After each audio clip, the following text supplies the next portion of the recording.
हम लोग ज़ूजियोग्राफिकल रीजन को डिस्कस कर रहे थे और लास्ट वीडियोस में हमने डिस्कस किया पहले आर्टिक, इथोपियन और ओरिएंटल को।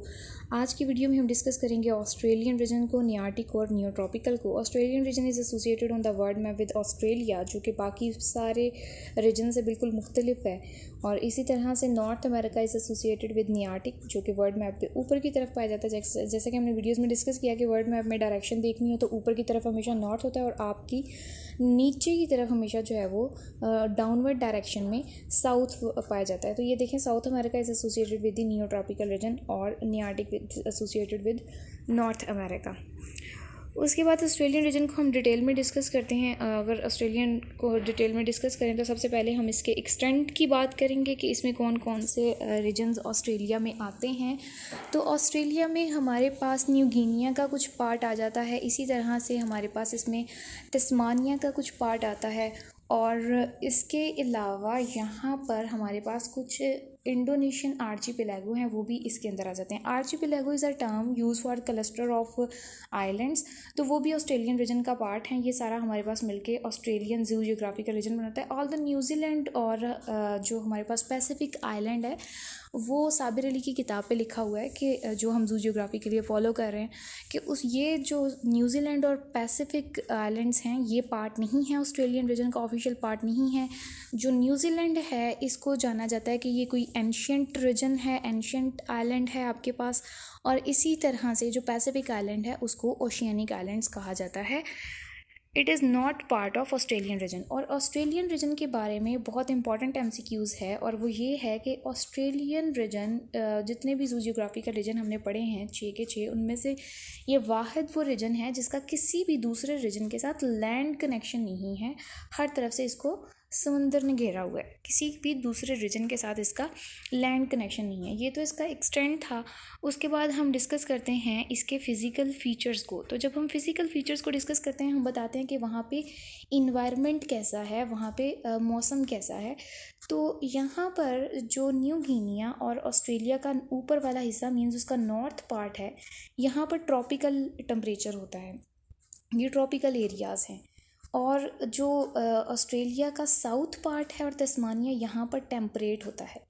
अब इसको देख लें ज़रा कि इस तरह से अगर हम ये वर्ल्ड मैप को ड्रॉ करें तो यानी दुनिया का अगर देखा जाए कि दुनिया के कितने उसमें जो है वो टेम्परेचर की बेस पे हम उसको किस तरह से डिवाइड करते हैं मुख्तलिफ लेयर्स में या रीजन्स में। अर्थ को जब डिवाइड करते हैं तो अर्थ के बिल्कुल सेंटर में जो है वो आपके पास ट्रॉपिक रीजन पाया जाता है। सेंटर में बिल्कुल ट्रॉपिक रीजन है।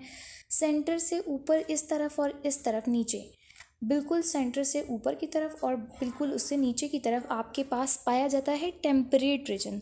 और साइड्स पर अर्थ के जो एंड्स हैं यहाँ पर आपके पास पाया जाता है पोलर रीजन। और पोलर में नॉर्थ की तरफ जो पोलर रीजन है उसको आप बोलते हैं आर्कटिक रीजन, और जो साउथ की तरफ है उसको बोलते हैं एंटार्कटिक रीजन।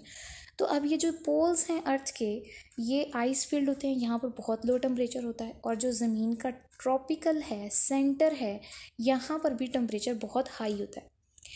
यहाँ पर ट्रॉपिकल पर हाई टेम्परेचर, बहुत ज़्यादा गर्मी। इसके अलावा ट्रॉपिक से दूर हटे हमारे पास टेम्परेट आते हैं जहाँ पर नॉर्मल टेम्परेचर है। ये टेम्परेट का एरिया सारा, इसमें नॉर्मल टेम्परेचर होता है हमारे पास। और जो ज़मीन के जो एंड्स हैं, जो आइस फील्ड है, वहाँ पर बहुत लो टेम्परेचर होता है, और इतना लो टेम्परेचर कि वहाँ पर वाइल्ड लाइफ भी ज़्यादा जो है वो एनिमल्स भी एग्जिस्ट नहीं करते। तो अब अगर देखा जाए, हम बात करें कि ऑस्ट्रेलिया का नॉर्थ पार्ट और न्यू गिनिया ट्रॉपिकल में है, तो जैसे ही बात ट्रॉपिकल की आती है तो इसका मतलब है वहाँ पर हॉट टेम्परेचर है। और अगर ऑस्ट्रेलिया का साउथ पार्ट और तस्मानिया जो है वो टेम्परेट में है तो वहाँ पर ना बहुत गर्मी है और ना ही बहुत सर्दी है। इसी तरह से ये तो हमने बात कर ली इसके फ़िज़िकल फ़ीचर्स की, और यहाँ पे जो इंपॉर्टेंट MCQs है वो भी हम लोग डिस्कस कर चुके हैं। उसके बाद जो न्यू गिनिया और नॉर्दर्न पार्ट है यहाँ पर ट्रॉपिकल है। साउथ ऑस्ट्रेलिया जो है वहाँ पर टेम्परेट रीजन है और यूकेलिप्टस प्लांट वहाँ पर पाए जाते हैं। ये जो सफ़ेदे का दरख्त, ये ऑस्ट्रेलिया का जो है वो स्पेशल जो है वहाँ का प्लांट है, और इसको इंपोर्ट भी किया गया था पाकिस्तान में, which was not a good strategy. Aldous हम डिस्कस करते हैं अपने टॉपिक को जूलॉजिकल करेक्टर्स। तो इसमें एनिमल फीचर्स की, अगर एनिमल्स की बात करें कि कौन कौन सी स्पीशीज़ एनिमल्स की पाई जाती हैं, तो जैसे ही ऑस्ट्रेलिया का नाम हमारे सामने आता है तो माइंड में क्लिक करता है फ़ौरन से मार्सूपियल मैमल्स के बारे में, कैंगरू के बारे में। तो ये इसकी स्पेशल करेक्टर है इसकी स्पीशीज़ को लेकर कि यहाँ पर जो प्लेसेंटल मैमल्स हैं वो बिल्कुल भी नहीं पाए जाते। सिर्फ वो एक फैमिली है जो कि इम्पॉर्टेंट भी है। अगर एक है तो वो MCQs में भी पूछा जा सकता है कि कौन सी प्लेसेंटल मैमल्स की फैमिली है जो यहाँ पर ऑस्ट्रेलियन रीजन में पाई जाती है, तो वो म्यूरिड माउस फैमिली है। उसके अलावा यहाँ पर ज़्यादातर आपके पास प्रिमिटिव फॉर्म ऑफ मैमल, जिनमें हमारे पास मोनोट्रीम्स आ जाती हैं, एगलिंग मैमल्स हैं, और मार्सूपियल मैमल मतलब पाउच्ड मैमल्स आ जाते हैं जैसे कैंगरू वगैरह। अब एक और इम्पॉर्टेंट MCQs मैंने हाईलाइट यहाँ पर किया है कि ऑस्ट्रेलियन रीजन जो है उसको veritable museum of archaic animals भी बोलते हैं। वो क्यों बोलते हैं? क्योंकि यहाँ पर primitive, as we have already discuss in the previous point, primitive forms हैं, एंशियंट फॉर्म्स हैं, पुराने किस्म के जो जानदार हैं जो बिल्कुल ही प्रिमिटिव थे, आगाज़ में पाए जाते थे, जैसे एगलिंग मैमल्स और पाउच मैमल्स। ये प्लेसेंटल मैमल तो बड़ी मॉडिफाइड फॉर्म है ना जो बाद में आ रही है। तो यहाँ पर एंशियंट एनिमल्स पाए जाते थे, इसलिए उसको veritable museum of archaic animals भी बोला जाता है। यहाँ पर बर्ड फाना जो है वो बहुत रिच है। अगर बात की जाए रिप्टाइल्स की तो कोमोडो ड्रैगन जो है वो बहुत इंपॉर्टेंट है, और फिशेस में लंग फिशेस बड़ी इंपॉर्टेंट हैं। इसके बाद हम डिस्कस करते हैं न्यूट्रॉपिकल रीजन को, जो कि साउथ अमेरिका का पार्ट इसमें आ जाता है, मैक्सिको का पार्ट आ जाता है, वेस्ट इंडीज़ का पार्ट आ जाता है।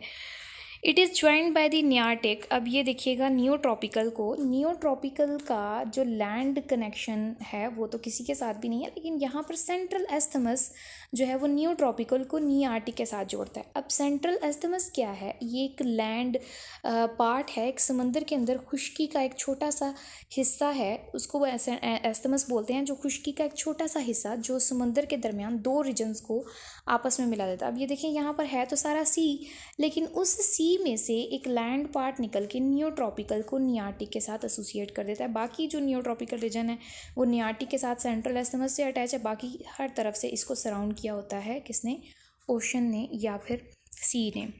उसके बाद इसमें कुछ इंपॉर्टेंट पॉइंट्स हैं, कुछ इंपॉर्टेंट MCQs हैं नियोट्रॉपिकल जो हमारे पास रीजन है इसको लेकर।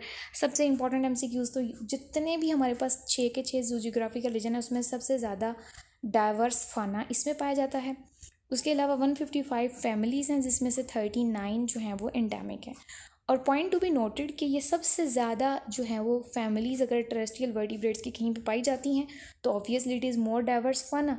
तो अगर ये मोस्ट डाइवर्स फाना है तो इसी में सबसे ज़्यादा पाई जाएंगी। उसके अलावा यहाँ पर बर्ड्स की जो फाना है, बर्ड्स फाना इतना रिच है कि इसकी वजह से इसको बर्ड कॉन्टिनेंट का भी नाम दिया जाता है। तो MCQ हो जाता है कि which zoo geographical region is also called bird continent, तो it is new tropical region. उसके बाद नियार्टिक को डिस्कस कर लेते हैं। अब मैंने आपको पहले ही हाईलाइट किया ऊपर, जैसे हम प्रीवियस डिस्कस कर रहे थे कि आपके पास सेंटर में ज़मीन के ट्रॉपिकल होता है, उसके बाद दोनों तरफ टेम्परेट और एंड्स पे जो है वो हमारे पास पाया जाता है पोलर रीजन्स पाए जाते हैं। ऊपर की तरफ आपके पास नॉर्थ में पाया जाता है आर्कटिक और साउथ में पाया जाता है एंटार्कटिक।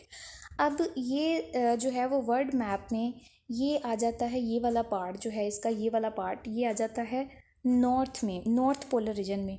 तो ये आर्कटिक का पार्ट है। इसमें नियार्टिक जो रीजन है इसका एक्सटेंट देखें तो इसमें आता है हमारे पास नॉर्थ अमेरिका, तो आता है नॉर्थ अमेरिका के साथ हमारे पास ये जो पर्पल में इस तरफ हाईलाइट है इसको ग्रीनलैंड आइलैंड बोलते हैं। Greenland island is the largest island of the world, और ये किसके अंडर आ रहा है? ये आर्कटिक रीजन के अंडर आ रहा है। अब आर्कटिक रीजन के अंदर आ रहा है तो यहाँ पर बहुत ज़्यादा बर्फ़ मौजूद होगी।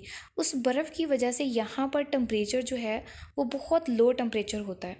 और ये सारी बातें मैंने यहाँ पर भी लिखी हुई हैं कि नियार्टिक रीजन जो है वो नॉर्थ अमेरिका और मिडल ऑफ मैक्सिको का कुछ पार्ट आ जाता है, और whole of Greenland, Greenland the largest island of the world is also part of Nearctic reason.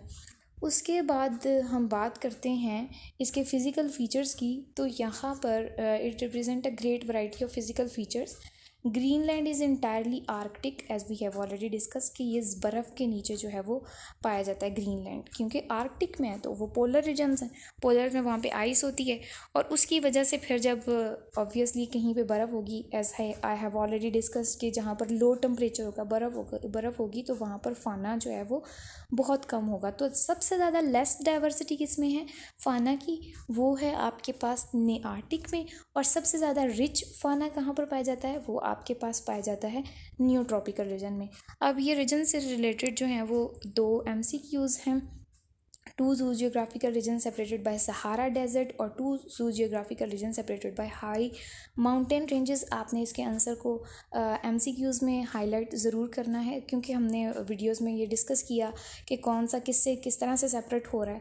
तो अगर आपने ये zoogeographical regions की वीडियोस देख ली हैं और अपना आपने उसको तैयार कर लिया तो it is just like a test for you. आप इसको इन क्वेश्चंस को आंसर कीजिएगा कमेंट्स में और मैं भी इनके जवाब जो है वो कमेंट में पिन कर दूँगी।